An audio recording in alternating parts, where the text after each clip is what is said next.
Le thème est un peu différent de ce qu'on a l'habitude, je crois. Donc c'est lorsque le prophète rencontre le patriarche.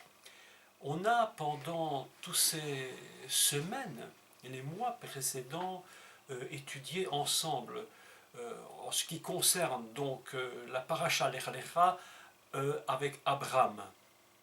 Aujourd'hui encore, nous ne manquerons pas de continuer ce cours, mais je voulais faire un peu une ouverture, non seulement avec cette paracha Lech Lecha qui est la paracha pour Abraham, mais également je voulais faire un parallèle avec le prophète Zacharie. C'est pourquoi le thème de ce cours s'appelle Lorsque le prophète rencontre le patriarche. C'est très important de connaître un premier principe biblique fondamental en ce qui concerne les prophéties. Vous savez comme moi que dans l'Église, il y a beaucoup de personnes qui se disent prophètes, qui le sont probablement. Je ne voudrais même pas aller contre cela en me disant non, c'est vrai qu'il y a des gens qui disent un peu tout et n'importe quoi, mais hormis cela, je crois qu'il y a véritablement des prophètes dans l'Église, des personnes qui ont la capacité d'entendre la parole de Dieu et de pouvoir la communiquer pour l'Église. Ceci étant dit, pour être un prophète, il y a quand même quelques règles à respecter. Une des règles fondamentales à respecter, et comme l'expliquait d'ailleurs très bien l'apôtre Paul, c'est de ne pas prophétiser hors de la parole. Il faut prophétiser, dit-il, selon l'analogie de la foi. Que veut dire l'analogie de la foi? Cela veut dire que notre foi doit être fondée sur quelque chose qui est analogue. Et sur quoi la prophétie peut-elle être, et je vais le dire, peut-elle être en analogie? Elle ne peut être qu'en analogie par rapport à ce qui a été écrit avant, évidemment. Et qu'est-ce qui a été écrit avant? Eh bien, la Torah et les prophètes. C'est-à-dire que nous allons prophétiser, et les prophètes, même dans ce que nous appelons nous l'Ancien Testament, donc les Nevi'im, les prophètes, vont prophétiser selon ce qui est écrit avant eux pour confirmer que ce qu'ils disent est vrai. C'est très important. Donc, un des premiers principes fondamentaux de la prophétie, c'est que plus, écoutez bien ce que j'explique, c'est absolument important, plus nous allons connaître la parole de Dieu, plus nous allons connaître les écrits des prophètes, de la Torah, avec tous les mystères qui s'y cachent, plus nous allons nous plonger profondément dans tous ces écrits, et plus nous allons pouvoir, évidemment, connaître ce que Dieu dit. Pourquoi est-ce important? Parce que l'esprit prophétique, il faut quand même qu'on l'explique à l'Église, et je crois que beaucoup n'ont pas saisi ce principe, que l'esprit prophétique ne fonctionne que par rapport à ce que nous connaissons. L'Esprit de Dieu va utiliser ce que nous connaissons de lui, ce que nous connaissons de sa parole, et il va utiliser tout cela afin de pouvoir nous donner une capacité de prophétiser. Si je ne connais rien de la parole, comment l'Esprit pourra-t-il utiliser le nécessaire, donc l'outil nécessaire qui est la parole, pour que nous puissions prophétiser? J'ai remarqué, et je ne jette pas de pierre à personne, c'est simplement des constatations, des remarques que je fais, tout simplement des constatations, c'est que lorsque j'étais enfant et que j'étais dans certaines églises, j'entendais toujours les mêmes prophéties. Évidemment, lorsque j'étais enfant, cela me paraissait tout à fait extraordinaire d'entendre des gens prophétiser de la part de Dieu. Les années passant, je me suis rendu compte que ce que les gens disaient était très souvent, pour ainsi dire pas toujours, la même chose qu'ils disent. Avec les années qui ont continué de passer, je me suis rendu compte qu'en réalité, pourquoi ces choses se produisent-elles? Tout simplement parce que les personnes qui ont reçu le don de prophétie ne sont pas suffisamment plongées dans la parole, ne connaissent pas suffisamment la parole, ni les prophètes, ni la Torah, ni les secrets qui sont cachés dans tout cela, et donc les Saint-Esprits voudraient utiliser ces personnes d'une manière plus élevée, mais ils ne connaissent pas, donc l'Esprit ne peut utiliser que ce que nous connaissons de lui. Si je ne connais 3 fois rien de lui, je vais donc prophétiser 3 fois rien. Pourquoi est-ce que j'explique cela en introduction à ce cours de ce matin? Donc, lorsque le prophète rencontre le patriarche. Parce qu'évidemment, le prophète, Zacharie en 30, dont nous allons parler, va prophétiser en analogie de ce que dit la Torah. Et vous allez voir qu'il y a ici, dans ce texte que nous allons lire aujourd'hui, quelque chose d'absolument formidable, absolument surprenant, et qui va nous mettre en relation directement entre l'esprit prophétique et la Torah. Et c'est lorsque Zacharie va prophétiser, il ne va prophétiser que par rapport à ce qui est écrit dans la Torah. Ne croyez surtout pas que les prophètes qui ont prophétisé, comme Zacharie et le prophète Ésaïe, Jérémie, Ézéchiel et tous les autres, ont prophétisé simplement sous le coup d'une révélation subite et par hasard. Ce n'est pas des gens qui se sont mis tout d'un coup dans la prière ou subitement qui ont reçu une révélation de Dieu. Pas du tout, ce sont des personnes qui ont été profondément ancrées dans la Torah, dans ce qui avait été dit, et le Saint-Esprit va les utiliser pour confirmer ce qui a été dit. Et le Saint-Esprit va leur révéler les mystères de ce qui va se produire donc plus tard. Pour ce faire, je vous propose donc maintenant, et je suppose que vous avez avec vous votre Bible, donc je vous proposerai de prendre votre Bible dans le livre de Zacharie, le prophète Zacharie, et au chapitre 12, et au verset 10, et là, je vais commencer d'expliquer un peu ce qui est écrit par rapport au livre de Béréchit, au chapitre 22 et au verset 16. Donc, le chapitre 22 du verset 16, c'est ce que nous avions déjà lu et expliqué en partie, et je suis bien conscient que tout n'a pas été dit et qu'il serait impossible, évidemment, de tout dire, puisque il faudrait, je pense, peut-être une éternité de temps pour expliquer tous les mystères de Dieu qui se cachent dans les mots de la Torah, dans les mots, dans les lettres, et même dans les silences de Dieu. Il y a des mystères que Dieu veut nous révéler. Donc à partir de là, à partir de Béréchit chapitre 22 verset 16 et Zacharie 12 verset 10, je voudrais le lire, commencer par Zacharie 12 verset 10, je le lis en français, et puis je vais vous commenter quelques versets en hébreu avec les verbes qui sont repris et qui sont absolument surprenants. Je lis chapitre 12 de Zacharie et au verset 10, si vous me suivez maintenant. Alors je répondrai, c'est Dieu qui parle évidemment. Alors je répandrai sur la maison de David et sur les habitants de Jérusalem un esprit de grâce et de supplication. Ils tourneront les regards vers moi, celui qu'ils ont percé. Ils pleureront sur lui comme on pleure sur un fils unique. Ils pleureront amèrement sur lui comme on pleure sur un premier-né. En ce jour-là, le deuil sera grand à Jérusalem, comme le deuil d'Adrimon dans la vallée de Megiddo. Je m'arrête là, puisque c'est sur ce thème que je voudrais aujourd'hui parler. Donc, la première chose qui est absolument surprenante, c'est premièrement deux notions. La première, c'est, il dit, alors je répandrai sur la maison de David et sur les habitants de Jérusalem. Déjà deux choses différentes. La maison de David et les habitants de Jérusalem. Il fait une différence entre la maison de David, qui est très intéressante, puisque la maison de David, c'est de cette maison de David qu'est sorti le Mashiach. Tous les Juifs aujourd'hui, même qui ne croient pas que Yeshua est le Messie, et qui croient que le Messie va venir, sait très bien que le Messie ne peut venir que de la maison de David, puisque c'est la prophétie qui le dit. De plus, il va naître à Bethléem, là où même David est né. Donc, la première chose, c'est que tout ce qui est rattaché au Messie va reconnaître un jour que Yeshua est véritablement le Messie. Deuxième principe, c'est tous les habitants de Jérusalem.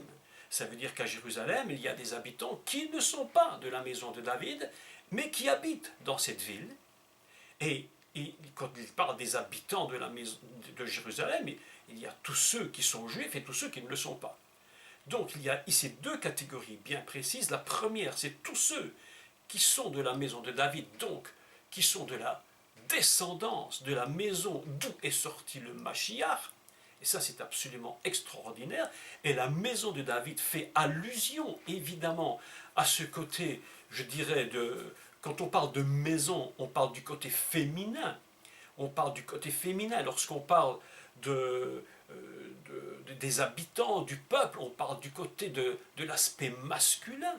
Donc, c'est-à-dire qu'il y a deux choses très importantes. Ces deux aspects seront véritablement touchés par quelque chose d'absolument extraordinaire, et c'est là qu'il y a véritablement un grand secret qui est en train de se dévoiler dans ce texte. Il nous dit: je répandrai sur la maison de David et sur les habitants de Jérusalem un esprit. Vous vous souvenez que la semaine passée, je vous avais expliqué que le Ruach, c'était le même mot qui était employé dans le prophète, si je ne me trompe, Ézéchiel, au chapitre 37, lorsqu'il dit qu'il va faire venir un esprit, que l'esprit, le Ruach, va venir et va faire retourner le peuple d'Israël dans son pays. Donc c'est-à-dire que c'est l'esprit Ruach qui est collé véritablement au mot Elohim. Dans le livre de Bereshit, chapitre 1, et au verset, je crois, au verset 1 ou 2, il est dit Ruach Elohim.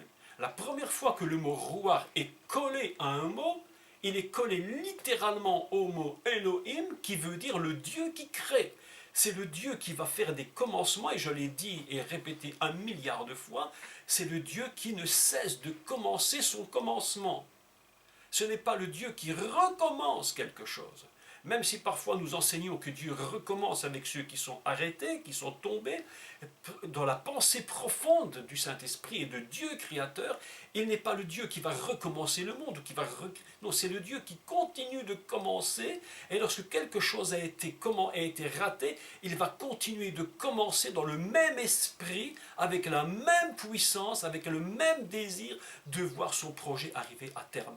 Et même si Noach est un commencement, il est un recommencement, mais en même temps dans l'esprit du commencement divin qui lui ne peut pas s'arrêter. Autrement dit, l'esprit touche Elohim, c'est le mot qui touche Ruach Elohim, l'esprit du commencement. Dans Ézéchiel 37, c'est cet esprit Ruach qui va ramener le peuple en Israël. C'est cet esprit Ruach qui va redonner vie aux eaux. C'est cet esprit Ruach qui va les faire tenir sur leurs pieds. C'est cet esprit Ruach qui est vraiment le retour de l'exil. C'est lui, le retour de l'exil, qui va ramener le peuple en Israël. Et voilà que dans le prophète Ésaïe, il dit: je répandrai sur la maison de David et sur les habitants de Jérusalem un Ruach. C'est le même esprit, un commencement nouveau. Un commencement est en train de se faire, ou plutôt le commencement de Dieu est en train de continuer de s'accomplir totalement, parce qu'il faut que la maison de David et que tout le peuple de Jérusalem puisse rentrer dans une nouvelle, je dirais dans un nouveau temps, un temps de réveil absolument extraordinaire que seul le Seigneur peut faire.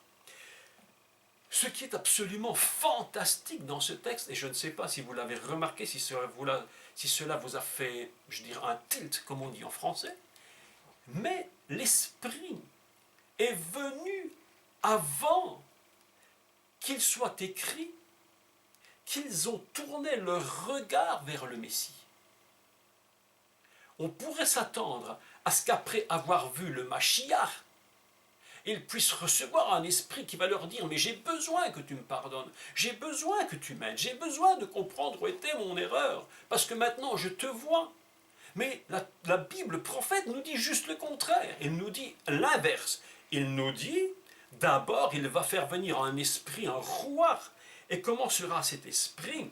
Ce sera un esprit de grâce et de supplication.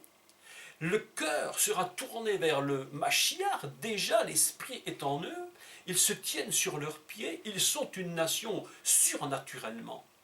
Et c'est parce qu'ils sont une nation surnaturellement et que l'esprit de grâce est venu sur eux, véritablement pour les toucher, parce qu'il n'y a pas possibilité de tourner nos regards vers le Mashiach si l'esprit de grâce n'est pas venu sur nous. Ce n'est pas parce que nous avons un jour vu le Seigneur ou entendu parler de lui que nous avons reçu l'esprit de grâce. L'esprit de grâce était avant. Il fallait que le peuple d'Israël soit rempli de cet esprit pour qu'il puisse découvrir définitivement le Messie. Donc le texte est tout à fait extraordinaire. Quel rapport peut-il y avoir? Et là, la question mérite véritablement une réponse. Quel rapport peut-il y avoir entre ce texte de Zacharie et Bereshit 22 et au chapitre 16 que j'aimerais que nous puissions lire maintenant, et puis nous allons revenir encore sur Zacharie et expliquer en détail. Donc je prends Genèse Bereshit 22 et au verset, lisons à partir du verset 15 si vous le voulez bien. Je vous laisse le temps de prendre votre Bible et puis nous allons ensemble lire ce texte. Je suis très heureux que nous puissions être ensemble et comme à la maison, parler des choses de Dieu simplement. Alors je lis 22 à partir de 15, le livre de Bereshit. L'ange de l'Éternel appela une seconde fois Abraham des cieux et dit: Je le jure par moi-même, parole de l'Éternel, parce que tu as fait cela, c'est-à-dire que tu as accepté de sacrifier ton fils, que tu ne m'as pas refusé ton fils, ton unique. Je m'arrête là. Et je voudrais retourner au texte Zacharie. Ici, vous vous souvenez que la semaine passée, ou la semaine précédente, je ne sais plus, le temps passe vite, je vous avais expliqué que il y a un verbe qui est employé dans la Torah lorsque Dieu dit à Abraham, lève les yeux. Le verbe employé est le verbe avet. Et je vous avais expliqué, rappelez-vous, que le verbe avet veut dire selon la pensée très très certainement, qui est absolument formidable du commentateur Rashi. Il dit que avet veut dire non pas regarder du bas vers le haut, mais de regarder du haut vers le bas. Il faut absolument que Abraham soit connecté en haut pour regarder en bas les étoiles et comprendre la vision. Vous vous souvenez de cela? Je le crois. Je voudrais maintenant commenter le texte de Zacharie et vous allez voir le principe absolument extraordinaire qui revient dans cela. Il est écrit: Je répandrai sur la maison de David et sur les habitants de Jérusalem un esprit roi de bienveillance ou de supplication. Ils regarderont vers moi. Je vous demande de bien écouter. Ils regarderont vers moi. Il est écrit en hébreu le même verbe, avet, évidemment conjugué, hibitu, qui veut dire regarder, mais non pas du bas vers le haut, mais regarder comme du haut vers le bas. Parce que le roi est venu sur le peuple et sur la maison de David et sur tout le peuple de Jérusalem. Dieu les a comme transportés dans l'au-delà pour regarder non pas le Mashiach du bas vers le haut, mais du haut vers le bas. Exactement le même terme, le même mot qui est employé dans le livre de Bereshit pour Abraham, regarde vers les ciels, regarde les étoiles. Eh bien ici, il est écrit, ils regarderont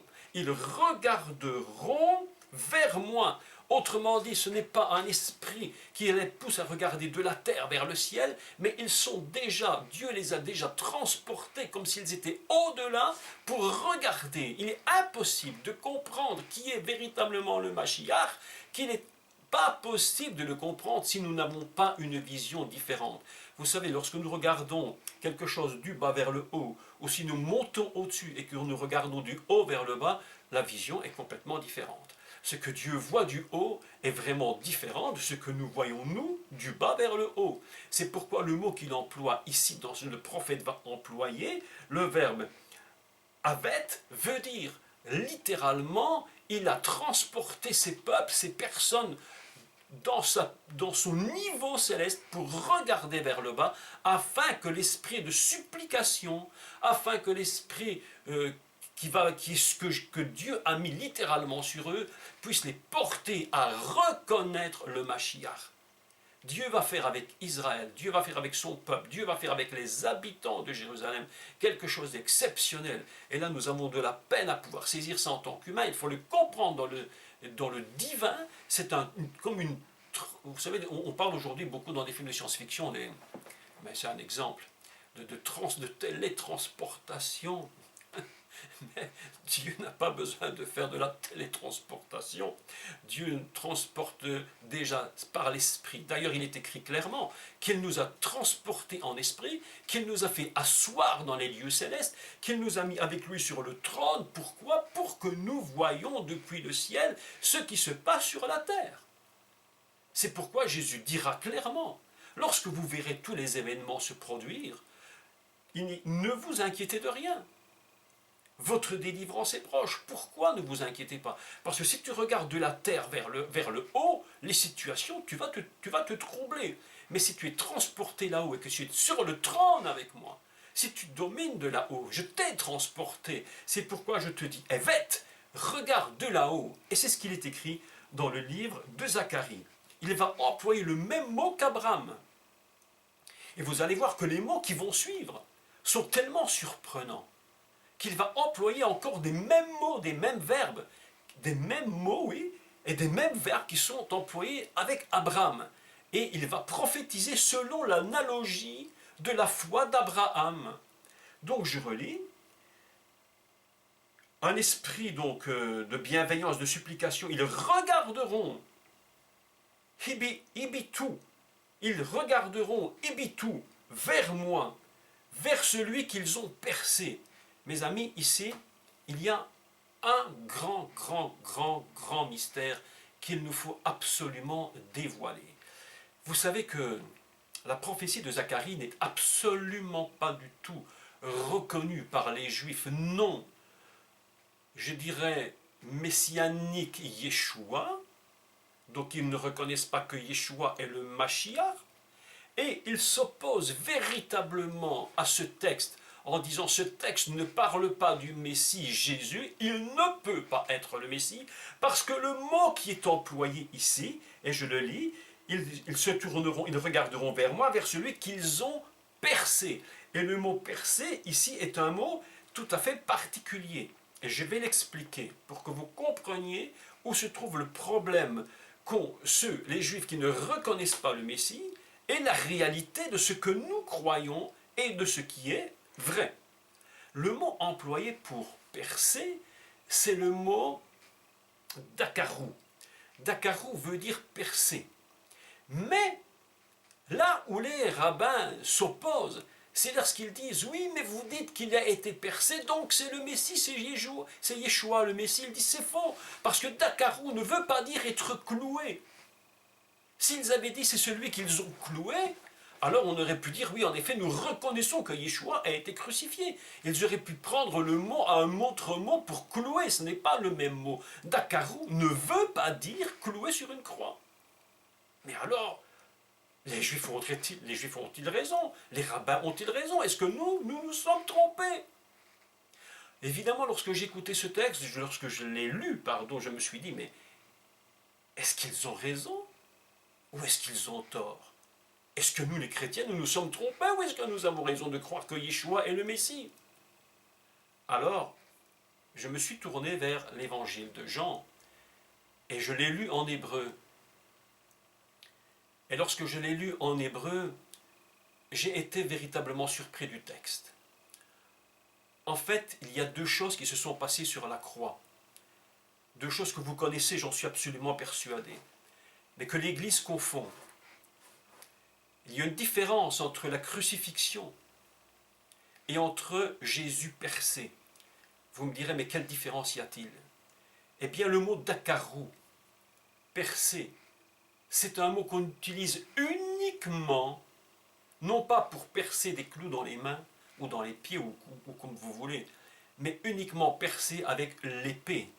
Lorsqu'on va tuer quelqu'un avec l'épée, on va le transpercer.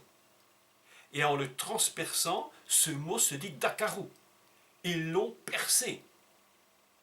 Donc, à partir de ce moment-là, les rabbins nous disent, mais non, c'est impossible. Si ça avait été crucifié, on aurait écrit autre chose. On n'aurait sûrement pas écrit ce mot. Mais lorsque j'ai relu le texte, et que j'ai vu, ici, je vais vous le lire, d'ailleurs nous allons le lire, dans Jean, chapitre 19, si je ne m'abuse, oui, et au verset 33. Et là, vous pouvez prendre le verset avec moi. S'étant approché de Jésus et le voyant déjà mort, ils ne lui rompirent pas les jambes, mais un des soldats, lui, perça le côté avec une lance, et le mot employé ici en hébreu est Dakaru. Ils l'ont percé d'une lance. Je me suis posé une question. Mais pourquoi n'a-t-on pas écrit que c'est là qu'il était crucifié? Mais simplement parce que c'est déjà avant, on a dit qu'il l'était, maintenant il est mort, ils vont le percer, et Jean va nous révéler un mystère. Absolument formidable. Il va dire, je dis la vérité, et il va le dire par 2 fois. Je dis la vérité parce que je l'ai vu de mes yeux. D'ailleurs, on va le lire, hein, je ne veux pas dire n'importe quoi. Mais un des soldats lui perça le côté avec une lance. Aussitôt, il sortit du sang et de l'eau. C'est très important. Pourquoi Dakaru? Parce qu'en en perçant de l'épée, selon que dit le prophète, écoutez maintenant la suite, c'est fantastique, celui qui l'a vu a rendu témoignage, et son témoignage est vrai, et il sait qu'il est vrai, afin que vous croyiez aussi. Ces choses sont arrivées afin que l'écriture soit accomplie. Aucun de ces os ne sera brisé, première chose. Et ailleurs, l'écriture dit encore, ils verront celui qu'ils ont Dakaru, percé. Je dis à tous nos amis juifs, rabbins, qui ne croient pas que Yeshua est le Mashiach, je dis oui, c'est vrai, vous avez raison. Il n'est pas écrit dans cet endroit-là, et ce que le prophète Zacharie nous dit là, ce n'est pas que il ne parle pas de la crucifixion en elle-même, il parle de la lance qui a percé le côté de Jésus, et Jean dit oui, c'est vrai, je l'ai vu, j'affirme que c'est vrai, et même j'ai vu l'eau et le sang couler. Pourquoi Zacharie emploie-t-il Dakaru? Parce que la suite est tellement extraordinaire. C'est à cause de ce mot qui est employé, de la lance, que le sang a coulé véritablement comme un fleuve et que l'eau est sortie. Si Jean fait cette constatation, c'est parce qu'il a compris que derrière ce coup de lance, eh bien, le prophète Zacharie vient de révéler une vérité absolument extraordinaire. Yeshua est véritablement le Mashiach. Il est le Mashiach. On ne peut pas discuter sur le verbe Dakaru en disant ça ne veut pas dire crucifié. Non, ce n'est pas le problème. Le problème, c'est que Dakaru veut dire percé d'une lance. Et Jean le dit, il était percé d'une lance, et le sang et l'eau sont sortis. Le sang, le pardon, la purification de l'eau, et le pardon par le sang est sorti par la lance qui l'a percé. C'est pourquoi lorsque Dieu va donner à Zacharie de prophétiser sur ce verset, sur cette situation, Zacharie transporté au-delà, dans les cieux, se rend compte et vient de voir, vient d'apercevoir le Mashiach en train de prendre un coup de lance, et il dira, il va employer le mot, ils auront les regards tournés vers celui qu'ils ont percé. Aujourd'hui, il est impossible, sans l'esprit de repentance, sans l'esprit de grâce, de supplication, pour un juif de comprendre que le mot Dakaru, eh bien, doit être compris non seulement depuis la terre, mais doit être compris depuis le ciel. C'est pourquoi Zacharie, lui, est transporté là-haut, et il voit ce coup qui est porté dans le corps du Mashiach, C'est pourquoi il est dit, je mettrai sur eux un esprit de supplication, un esprit de grâce, un esprit de repentance, et de là-haut, avec mon esprit, je vais leur donner de comprendre que ce qui est écrit par Zacharie est la vérité. Et maintenant je continue et je fais la relation avec le livre de Bereshit, le livre d'Abraham, parce que alors là on va tomber dans un texte absolument fantastique. C'est plus que, vous savez, on est plus que dans des mots, des mots, des mots. Non, on est en train de percer des mystères, que tout ce que Dieu a commencé ne cesse de commencer, et il l'accomplira. Écoutez la suite maintenant. Extraordinaire, absolument extraordinaire.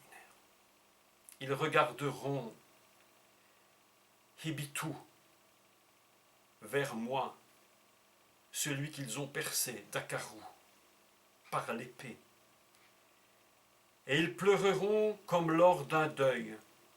Mes amis, ils pleureront, savdou, ils pleureront sur lui comme lors d'un deuil. Je traduis littéralement les verbes. Ils pleureront sur lui comme si un deuil avait eu lieu. En effet, ils se rendent compte qu'il est mort, que quelque chose s'était fait, et ils pleurent. Ce qu'ils n'ont pas fait hier, ils le font maintenant. Ils crient, oh mon Dieu, pourquoi hier je n'ai pas compris? Aujourd'hui, je suis comme dans un deuil. Je suis en train de vivre ce deuil terrible. Je reconnais qu'il était le Messie, qu'il est mort pour moi. C'est pourquoi le prophète dit, ils pleureront comme lors d'un deuil sur lui. Et puis il continue, et je le lis en français, puis je le dis en hébreu, ils pleureront sur lui comme on pleure. Et le deuxième mot qu'il emploie, j'en ai fait une traduction personnelle, mais très très proche du texte. Et je le relis comme la traduction que j'ai faite moi-même, proche. Je crois qu'elle est réellement proche du texte. Ils pleureront comme lors d'un deuil sur lui, comme d'une éloge funèbre. Comme s'ils allaient parler une éloge funèbre en disant oui, il était ceci, il était cela, mais nous ne le savions pas, aujourd'hui nous le reconnaissons. Et comme une éloge funèbre, voilà le texte tel que nous pouvons le traduire, ils pleureront comme lors d'un deuil sur lui, comme on fait une éloge funèbre. Et puis maintenant le texte est absolument extraordinaire. Et là nous retombons dans le texte de Bereshit, pourquoi le prophète va prophétiser selon l'analogie de la foi. Et il va dire, ils pleureront sur lui comme lors d'un deuil, comme d'une éloge funèbre, sur l'unique, qu'on a traduit comme sur un fils unique. Ici, le mot n'est pas fils unique, mais sur l'unique. Mais c'est exactement la pensée qui vient lorsque Dieu dira à Abraham, et nous l'avons vu tout à l'heure, et on peut le relire, il va utiliser le même mot exactement, en parlant de unique. Tu ne m'as pas refusé ton fils, ton unique. Il dit en hébreu, iri decha, ton unique, ton fils unique, tu ne me l'as pas refusé. Et ici, unique, c'est haya rid, la même chose, la même racine, le même mot, ton unique. Celui que j'avais prophétisé à Abraham, c'est cet unique-là. C'est sur lui que tu pleures. Voilà ce que dit le prophète et comment le prophète va faire la relation entre la promesse faite à Abraham, tu ne m'as pas refusé ton unique, et moi je te dis ici, ils pleureront sur lui comme on pleure sur un fils unique. Et voilà absolument quelque chose de fantastique. Ils pleureront comme sur ce fils unique. Et il continue, et il dit, ils pleureront amèrement sur lui, et là on continue le texte, ils pleureront amèrement sur lui, comme on pleure sur, il le dit ici, comme, je le lis, comme sur un premier-né. Le prophète Zacharie est en train de se connecter véritablement dans le commencement du commencement, et il va parler du Fils unique. Il va parler du premier-né. Alors c'est tout à fait surprenant, je voudrais vous faire la remarque ici qu'il y a une contradiction absolument fantastique, et cette contradiction nous devons l'expliquer, mais je pense que nous en avions déjà dit quelques mots, mais ça vaut la peine de redonner ces quelques mots. Lorsqu'il parle qu'il pleure sur un fils unique, comme sur un premier-né. Nous savons tous que Abraham, son premier-né, n'était évidemment pas Isaac, mais que c'était Ishmaël, mais que, comme je l'ai expliqué, entre Ishmaël et Isaac, il y a eu un moment particulier qui était la circoncision, et que là, il y a deux personnages bien distincts. Il y a celui qui s'appelle Abraham, et puis il y a celui qui s'appelle Abraham. Et que lorsque Dieu parle de l'unique, et lorsqu'il parle du premier-né, il ne parle pas de la période Abraham, mais il parle de la période Abraham. C'est pourquoi Dieu dira, ce fils-là, c'est ton fils premier-né. Et si nous n'avons pas l'esprit bien ouvert sur ces vérités spirituelles, nous pourrons dire, mais qu'est-ce que c'est cette contradiction? Comment peut-il d'un côté nous dire que c'est un fils premier-né alors qu'il en a eu un avant, mais simplement parce que ce premier-né se rapporte à la période Abraham, qui est le fils, ton fils unique. Ton fils unique, ton unique à toi, je le considère comme étant le premier. Et il va employer pour ce mot, évidemment, premier-né, un mot absolument formidable d'ailleurs. Il va employer le mot, il va dire Al-A-Bekor. Al-A-Bekor, ton premier, sur le premier, littéralement sur le premier. Ils pleureront sur un fils unique, ils pleureront amèrement comme sur le premier. C'est extraordinaire. Et ce mot que nous avons employé, Abekor, ça vient du même mot, et je ne sais pas si c'est avec vous que j'en avais parlé, où il est dit que Abel offrait les premiers-nés de son troupeau, Mip Korot Sono, Mip Korot Sono veut dire les premiers-nés de son troupeau, qui est l'image que le premier, c'est évidemment celui qui sera offert. Il va utiliser le même mot, et le prophète va utiliser le même mot qui est pris dans le livre de Bereshit, le premier-né, celui qui est en unique. Autrement dit, nous voyons les relations que le prophète fait entre le livre de Bereshit et la promesse d'Abraham et la finalité lorsque le Messie revient. Lorsque le Messie revient, les termes employés sont les mêmes termes que lorsque le Messie est annoncé. Il n'y a pas de différence. Je voudrais que vous compreniez une chose absolument formidable. Entre le commencement d'une chose et la fin d'une chose, pour Dieu, il n'y a pas de différence. Mes amis, nous devons comprendre ce grand mystère. Ce grand mystère que Dieu nous dévoile. Le commencement d'une chose et la fin d'une chose, pour lui, ne fait pas de différence. C'est comme lorsque vous regardez le tabernacle, l'arche de l'alliance. Dans l'arche de l'alliance, il y a de l'or, à l'extérieur, il y a de l'or, et au milieu, il y a du bois. C'est-à-dire que l'intériorité du divin et l'extériorité, c'est-à-dire l'accomplissement total, n'a pas de différence. C'est entre les deux qu'il y a une différence. C'est ce que nous devons croire, le bois qui est dans l'arche de l'alliance, ce qu'on appelle le bois de Shittim. Shittim veut dire le bois fou, celui où personne ne voudrait croire que ce bois a une importance, la croix.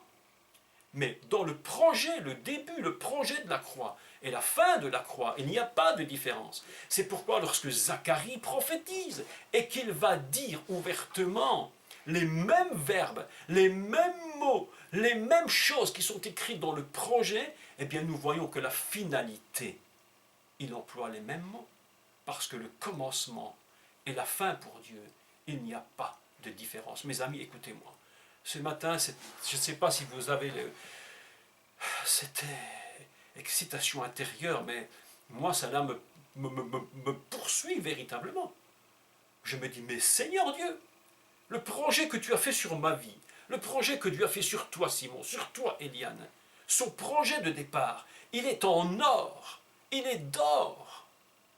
Et lorsqu'il sera terminé, il sera passé par toi, par la croix, par toi qui l'auras accepté. Et la finalité du projet, ce sera encore de l'or. La gloire, glorieux. C'est pourquoi je voulais aujourd'hui vous dire que le commencement d'une chose et la fin d'une chose, il n'y a pas de différence pour Dieu. Il emploie les mêmes termes, les mêmes mots. Et vous savez que dans l'hébreu, il y a cette grande complexité d'ailleurs, absolument incroyable. C'est que chaque mot veut dire deux choses. Chaque racine a au minimum deux sens. Le commencement et la fin, ça paraît être deux choses différentes. Je vous dis, pas pour Dieu, pas pour le maître de l'univers. Le maître de l'univers tient en main le projet et sa réalisation, et entre eux, il y met la folie de la croix. Et il dit, si tu t'accroches à cette croix, si à l'intérieur tu te tiens, tu verras que mon projet et ma finalité, en fait, ne sont qu'une seule et même chose. C'est pourquoi lorsque le prophète est connecté au patriarche, il nous révèle la finalité et il nous révèle le commencement. Une prophétie, qu'est-ce qu'une prophétie? Concrètement, une prophétie, c'est quelque chose que Dieu te révèle de son projet divin, et il va prophétiser sur l'Église, ou vous allez prophétiser sur l'Église, une finalité, et c'est la même chose. Il n'y a pas de différence entre son projet et sa finalité. C'est pourquoi ce matin, je voulais vous dire tout simplement, lorsque le prophète se rejoint au patriarche, alors nous voyons des miracles. Le peuple d'Israël, la maison de David, celle d'où vient le Mashiach, est transportée. C'est le mot absolument magnifique, Hevet, transporté, comme Abraham, transporté dans l'au-delà.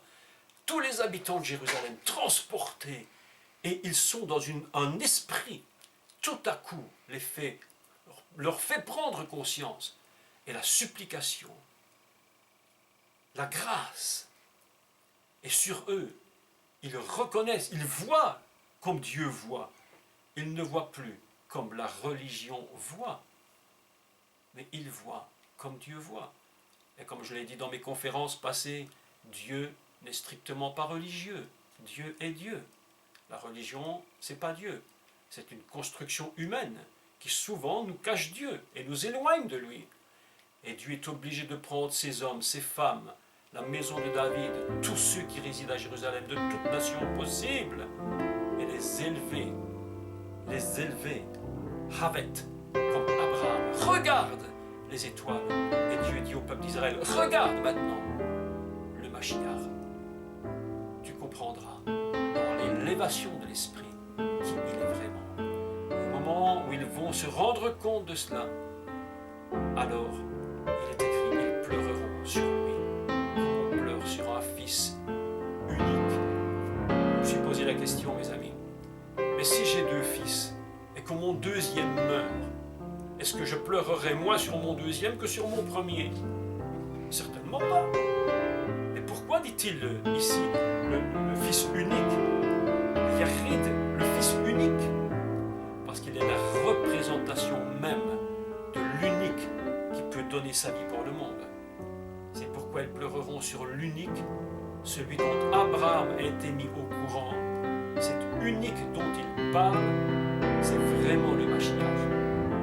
Et il est en même temps un fils premier-né, et c'est tout un ensemble absolument fantastique qui nous ramène donc à la promesse Abraham, à la période Abraham, et en même temps qui nous rappelle une dernière vérité, puisqu'il est premier, eh bien c'est qu'il y en aura beaucoup d'autres après lui.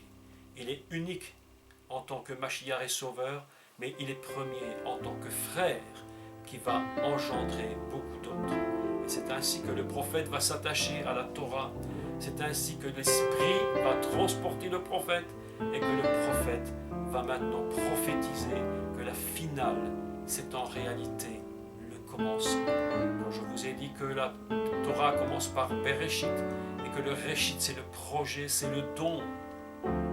Si le projet, c'est le don, alors le projet est la finale. Le commencement et la fin. Le Aleph et le Tav. Le Alpha et l'Oméga. Aucune différence. Et lorsqu'on dit Alpha, Aleph et Tav, eh bien cela forme un mot hébreu absolument formidable qui est le mot Emet.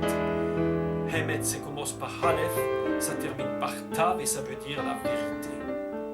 Le Emet, c'est la vérité. Et au milieu se trouve le même. Et qu'est-ce que le même? C'est l'eau qui coule.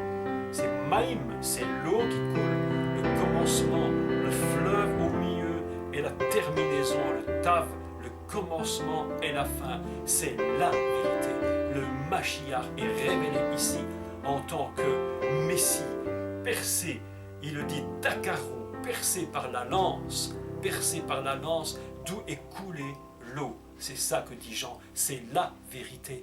Hémet, le commencement et la fin, et l'eau qui coule du corps du Messie, et le sang qui coule du corps du Messie. Ça, c'est la vérité.